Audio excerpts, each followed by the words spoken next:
28শে ফেব্রুয়ারি ছিল আমাদের এখানকার আদ্যামার মন্দিরের প্রতিষ্ঠা দিবস। তো আমি আর দিদন মিলে চলে গেছিলাম আদ্যামার মন্দিরে। এই মন্দিরে গেলে মনটা যেন একদম শান্ত হয়ে যায়, আলাদা একটা ব্যাপার আছে মন্দিরটাতে। আমরা পরের দ্বিতীয় নম্বর গেটটা দিয়ে ঢুকেছিলাম। এটা যে মন্দিরটা দেখছো, এটা নতুন বানিয়েছে। পুরনো মন্দিরটাও আমি তোমাদেরকে ভিডিওতে দেখাবো। আমরা যখন গিয়েছিলাম তখন কীর্তন হচ্ছিল। তারপর কীর্তন শেষ হয়ে অঞ্জলি প্রদান শুরু হলো। প্রসাদ বিতরণেরও অনুষ্ঠান থাকে। এটা হলো মায়ের পুরনো মন্দির। ওই সাইডে দুর্গাপূজাও হয়। শিবরাত্রির দিনও এখানে বিশাল বড় যজ্ঞের আয়োজন করা হয়।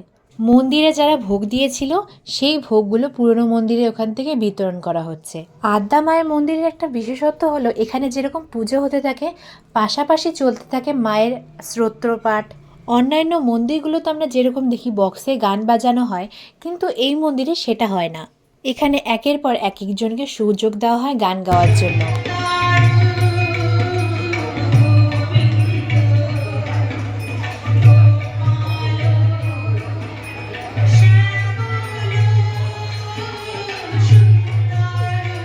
গানের পাশাপাশি এখানে চলছে মায়ের যজ্ঞের প্রস্তুতি।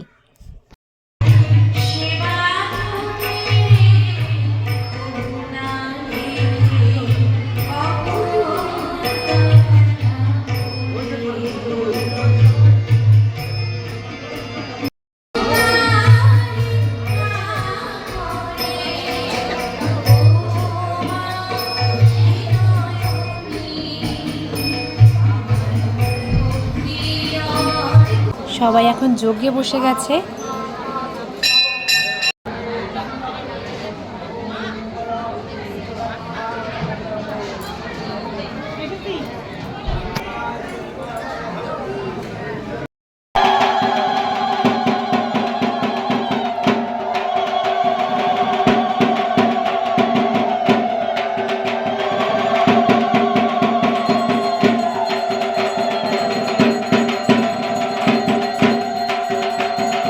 আমি মন্দিরে বসেছিলাম আর দিদন বান্ধবীদের পেয়ে ওখানে গল্প শুরু করে দিয়েছে। তারপরে মন্দির থেকে আমি বেরিয়ে দিদনকে ডেকে আনলাম, দিদন যজ্ঞ হচ্ছে। তারপরে আমরা দুজন মিলে প্রণাম করে আমরা চলে গেলাম প্রসাদ খেতে। আগেরবার আমি আসিনি, আগেরবার নাকি প্রচণ্ড হুড়াহুড়ি লেগে গেছিলো, সেই জন্য এবার সিস্টেমে কুপন সিস্টেম করেছে। প্রসাদ বসে খাওয়ার ব্যবস্থাটা খুব ভালো ছিল এবারের, এবং জায়গাটা বিশাল বড় ছিল। সাইডে জলের ব্যবস্থাও ছিল। প্রথমে যে তোমরা থালাগুলো দেখেছিলে ওখান থেকে থালাগুলো নিয়ে একটু ধুয়ে নিয়ে তারপরে তোমরা লাইনে দাঁড়াতে হবে। আর এখানে প্রসাদ রান্না হচ্ছে, এক সাইডে রান্না চলছে আর এক সাইডে বিতরণ চলছে। প্রসাদে ছিল খিচুড়ি, ঘ্যাট, চাটনি, পায়েস। এই মায়ের মন্দিরে পায়েসটা যেন অসাধারণই টেস্ট হয়। এরপর জায়গা মতো বসে নিয়ে তোমরা প্রসাদ খেতে পারবে। এবং আশেপাশে বিতরণ করার জন্য কয়েকটা আন্টি আঙ্কেলও ঘুরছিল, যাতে তোমার খিচুড়ি বা লাবড়া কিছু যদি লাগে তোমরা চেয়ে নিতে পারো, তোমাদেরকে আবার নতুন করে লাইনে দাঁড়াতে না হয়।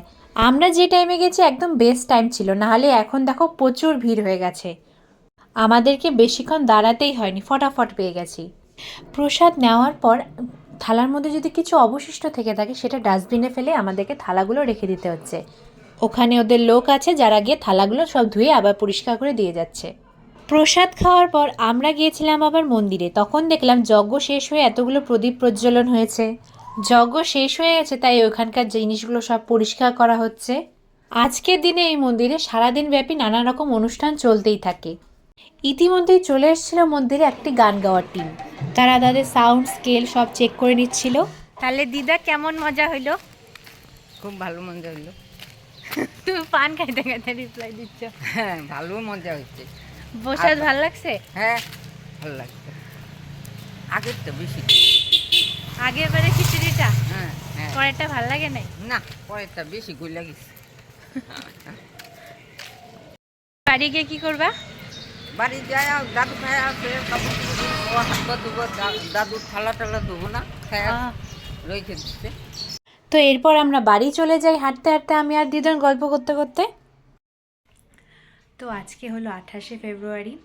আমাদের এখানে চাঁদামার মন্দির আছে, সেখানে হচ্ছে আজকে প্রতিষ্ঠা দিবস ছিল। তো আমরা ওখান থেকে আসলাম। আমি যতটা পারলাম তোমাদের সাথে ক্লিপ নিয়ে শেয়ার করার চেষ্টা করেছি। তো এরকম মিনি ব্লগ দেখতে চাইলে আমাকে অবশ্যই সাবস্ক্রাইব করো। তো দেখা হচ্ছে নেক্সট ভিডিওতে। বাড়ি এসে ভেবেছিলাম কয়েকটা রিলস বানাবো, কিন্তু পরে আর টায়ার্ড ছিলাম আর পড়ানো ছিল, আমি আর বানানোর টাইমই পেলাম না। তো তোমরা এরকম মিনি ব্লগ আর ব্লগ দেখার জন্য আমাকে অবশ্যই সাবস্ক্রাইব করো আর আমাকে একটু ইন্সপায়ার করো। টাটা।